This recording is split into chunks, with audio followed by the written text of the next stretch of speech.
Ah! Wesh les potes, c'est Amaru. Aujourd'hui on se trouve pour une nouvelle vidéo, un peu différente de d'habitude. Est-ce que ça marche? On dirait pas le bruit quand tu ramasses les items dans Minecraft, ça?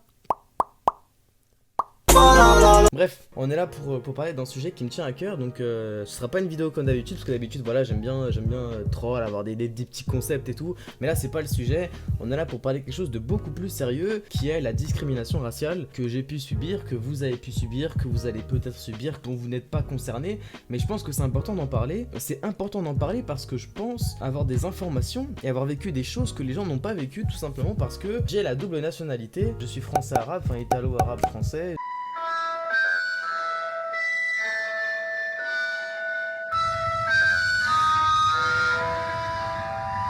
J'ai du coup deux côtés de ma famille, un côté musulman et un côté chrétien. J'ai passé mes vacances dans le sud de la France, à Nice, à Marseille, là où on boit du pastis. On déglingue du pastis. De toute façon, je sais pas ce qu'ils boivent les autres gens du sud à part du pastis. Du coup, en Algérie, où on boit toutes sortes de choses comme du pétrole et voilà. Non, plus sérieusement, j'ai eu deux côtés de la famille et du coup ça a donné lieu à des histoires parfois étranges, des complexes de ma part, et j'aimerais parler de ça avec vous parce que c'est un sujet qui commence à faire de plus en plus parler de lui, surtout avec l'apparition du terme racisme anti-blanc qu'on n'entendait pas il y a encore quelques années. Je suis pas là pour débattre, pour dire est-ce que je pense que ça existe, est-ce que je pense que ça existe pas. Je suis plus là pour vous parler de mes expériences personnelles et de ce que j'ai pu subir. En étant jeune, quand on est jeune, on réagit pas forcément de la bonne façon.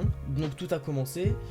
Je suis né le 8 juillet 97 à Saint-Denis. Je suis né comme tout le monde dans un hôpital. Voilà, je suis pas né sur un rond-point, dans un hélicoptère. J'ai eu le malheur d'avoir une mère qui m'a vraiment surprotégé, tu vois.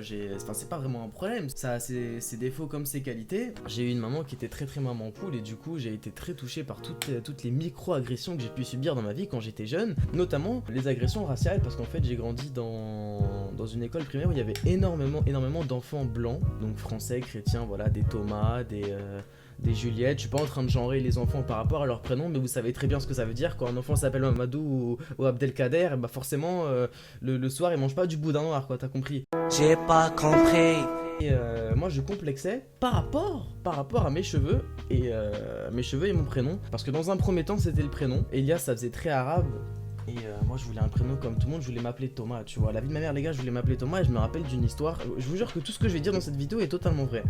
J'ai pris le train avec ma mère. Et on s'est fait contrôler les billets par un contrôleur, donc il demande les billets, tu vois, ma mère elle donne les deux billets, le contrôleur il regarde mon billet, il regarde ma tête et il me dit c'est bien toi Elias, pour vérifier que c'est bien moi qui est le fils de ma mère, tu vois, et que ma mère ne m'a pas kidnappé. Mais moi je ne savais pas. Du coup le type je lui dis non, moi je m'appelle pas Elias, je m'appelle Thomas. Et là ma mère tu sais elle met un coup de coude, allez Elias, fais pas le con, dis-lui que tu t'appelles Elias, tu vois. Et le type il me dit attends, tu t'appelles pas Elias, tu t'appelles vraiment Thomas? Je dis oui je m'appelle Thomas. Et du coup il me dit bah ok bah petit garçon je vais te demander de me suivre, tu vois. Puis moi tout naïvement avec ma petite sucette choupa choups comme ça, j'étais en train de la lécher. No mots. Et je me suis levé et je suis parti le suivre, tu vois. Et c'est seulement à l'arrivée du train que j'ai revu ma mère avec 3 agents de police. Elle a dû leur expliquer la situation, elle a montré mes papiers, elle m'a dit excusez-moi, voilà mon fils est totalement con, putain de merde. Et j'ai mangé la tollée de ma vie le soir. Et depuis je n'ai plus jamais changé de prénom. Mais c'est pour vous dire que voilà, forcément les complexes ça peut vous pousser à faire des choses dont vous n'avez pas forcément envie. Et le deuxième truc c'était mes cheveux, mais ça c'était plus tard, c'était à l'époque de début collège, fin primaire, où c'était la mode d'avoir vous savez les coupes là, à la Justin Bieber. Et ben je vais pas vous mentir, j'ai jamais pu. J'ai jamais pu parce que mes cheveux étaient bouclés. Même les crêtes les gars, j'ai pas pu. Quand je m'étais... attendez, je vais vous montrer ce que mes cheveux faisaient quand j'essayais de faire des crêtes quand j'étais petit, alors que tous mes potes avaient des crêtes et ils se la pétaient avec. Ma trousse. Où est-ce que j'ai pu foutre ma trousse? 9000 € dans la fouille et cet hiver. Bon, j'ai pas trouvé de stylo, nique sa mère. J'ai trouvé un calepin et un feu de Velleda. Je vais vous dessiner un peu ce que faisaient mes cheveux quand je voulais une crête comme tous mes meilleurs copains. Ça, c'était ma tête de petit garçon, tu vois.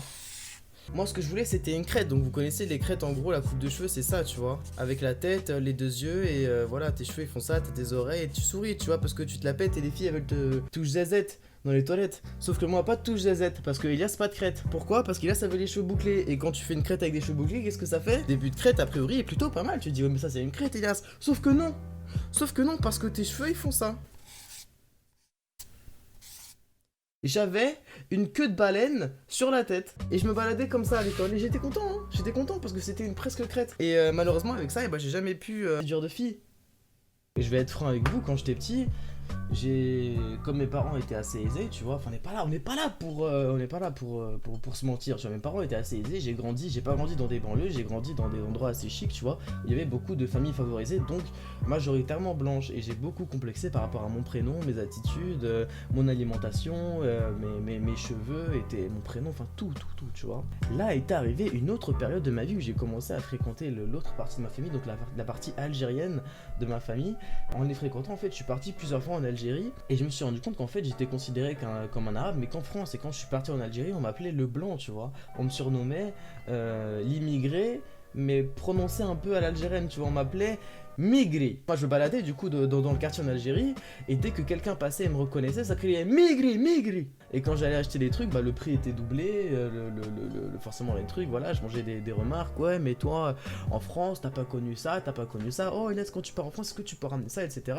Et toutes sortes du coup de petits clichés, de petites remarques qu'on entend que quand on est blanc, sauf que je comprenais pas, tu vois, il y avait un décalage. Pourquoi quand je suis en France, on me traite comme un arabe, et quand je suis en Algérie, on me traite comme un blanc, tu vois. Je n'arrivais pas à trouver mon identité, et je me suis senti mal pendant plusieurs années. En réalité, j'exagère, je ne me suis pas senti mal, c'est juste un prétexte pour faire une vidéo YouTube. Attendez, je monte un peu ma chaise. Voilà. Elle était déjà au max. Et quand est-ce que j'ai commencé à changer ma manière de voir les choses? En fait, c'est quand j'ai réalisé que le métissage était une richesse et que le métissage n'était pas une faiblesse, mais une immunité. C'est-à-dire qu'en fait, j'ai réalisé que comme je ne suis pas totalement arabe, le racisme anti-Maghreb, Afrique, etc. ne me concerne pas. Ça ne me concerne pas tout simplement parce que je ne suis pas arabe. Et quand il y a du racisme anti-blanc, ça ne me concerne pas parce que je ne suis pas blanc. J'ai atteint une espèce d'équilibre, une espèce d'état de transcendance. Je ne suis plus humain, je suis autre chose, vous comprenez? Je dépasse. Je suis au-dessus de ça. Je ne suis plus soumis aux lois de la génétique, aux lois de l'ADN, aux lois des races, de la famille, de la descendance, de l'arbre généalogique. J'ai dépassé tout ça. Je suis une sphère, une âme sphérique qui se balade comme ça dans les tréfonds de YouTube. Maman. Et ce que j'essaie de dire, les gars, c'est que je ne fais pas cette vidéo pour dire aux gens arrêtez d'être raciste, parce que tout simplement, si tu es raciste et je te dis arrête d'être raciste, et bah demain tu seras raciste. C'est comme ça que ça se passe. Si tu es... J'avais pas en monétisation. Si tu as tendance à préférer les trucs, quoi, enfin, tu connais. Je te dis arrête de préférer ça, tu ne vas pas préférer autre chose, parce que c'est profondément ancré en toi. Et je parle de... Enfin, ce qui est profondément ancré en toi, c'est le fait d'aimer les... Oh putain de merde. De base, c'est aux gens de changer, mais les gens ne changeront pas. C'est à vous de vous adapter aux gens parce que vous vivez dans leur monde. Ils vivent dans votre monde, mais du coup, vous vivez aussi dans leur monde. Et donc, vous devez vous adapter à ça. Et comment on s'adapte à ça? Vous allez me dire, eh bien... on se durcit, du verbe durcir, comme le...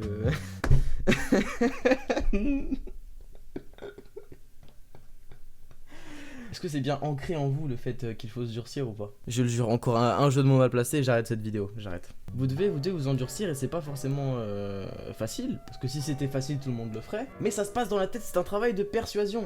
C'est un travail de persuasion parce que le cerveau a une capacité à s'adapter à tout et n'importe quoi et toutes les situations, parce que c'est la force de l'homme. Je vais vous dire pourquoi c'est la force de l'homme. Un grand philosophe a dit l'homme est un roseau pensant. Je ne sais plus qui a dit ça. Qui a dit l'homme est un roseau pensant? Est-ce que ce serait pas Sartre? Ça a été... Pascal a dit l'homme est un roseau pensant. En fait, il a comparé les hommes à des roseaux, parce que dans la nature on trouve des animaux, voilà, qui ont des griffes, des ailes, capacité de voler, de respirer sous l'eau, et l'homme n'a rien, l'homme est nu, l'homme n'a pas de capacité, on n'a pas de griffes, on n'a pas de force, on n'a rien du tout, on est tout nu. On est arrivé sur terre, on n'avait pas de stuff, tu comprends? Les deux seules forces qu'on a, c'est la première, c'est la capacité de penser, donc du roseau pensant, on pense donc, voilà, on peut s'en sortir grâce à notre cerveau, mais la deuxième capacité, c'est qu'un roseau se plie, mais se ne casse pas. L'homme peut s'adapter à toutes les situations parce qu'on est fort. Et vous êtes fort, vous comprenez ou pas? Si jamais vous vous persuadez que vous n'êtes pas atteint par les remarques que vous allez subir, vous ne serez pas atteint parce que l'homme est influençable. Et moi, au moment même où je vous parle, je vous influence. Parce que vous n'êtes pas un sale arabe et vous n'êtes pas un sale blanc, vous n'êtes pas un sale noir, vous n'êtes pas un sale noir, vous êtes beau. Vous êtes une âme qui n'a pas été... genré. Vous pouvez appartenir à n'importe quel genre que vous voulez. Non, pas exactement. Pas exactement, pas exactement. Avant d'être un corps et d'être catalogué, étiqueté, vous êtes une âme et une âme n'a pas d'origine, une âme n'a pas de couleur, n'a pas d'accent, n'a pas de vocabulaire, n'a pas de culture. Vous êtes une personne à part entière et vous êtes une jolie personne. Donc, soyez plus fort que les gens qui se moquent de vous. Est-ce que je me suis égaré en parlant de cette vidéo? Je pense que j'ai dû m'égarer un peu.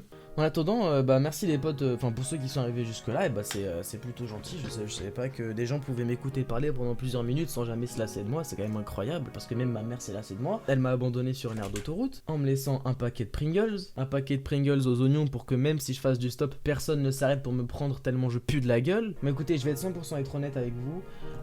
Vous l'avez bien vu que je suis un petit youtubeur, donc je commence à faire un peu de vues, tu vois, mais j'en fais pas beaucoup. La raison principale pour laquelle je vous demande de mettre des commentaires et des pouces bleus, c'est le référencing. C'est-à-dire que même si vous n'avez rien de pertinent à dire, faut savoir que je lis les commentaires, même si c'est juste un commentaire où vous dites O, voilà, O, entrée, et bah vous permettez à ma vidéo d'être référencée dans le plus d'accueil YouTube de plus de personnes, donc ça fait plus de vues, donc avec plus de vues, plus de thunes, et plus de thunes, plus de meilleures vidéos. Ou plus de nouveaux meilleurs habits, mais voilà. Merci beaucoup pour les retours sur les dernières vidéos, les raves, parce que je commence à faire beaucoup plus de vues qu'avant. Ma top vidéo pour l'instant c'est 60 000 alors qu'avant c'était 10 000, tu vois, donc merci, gros cœur sur vous les raves. Cette vidéo, bon, il n'y en aura pas beaucoup des comme ça, là, j'étais juste en train de parler entre vous et moi. Je teste mon micro, on discute et tout, mais ce sera pas un format de vidéo que je reprendrai souvent. On est juste comme ça, on peut discuter de temps en temps, tu vois, en mode c'est un stream et tout. Et voilà, gros bisous les potes.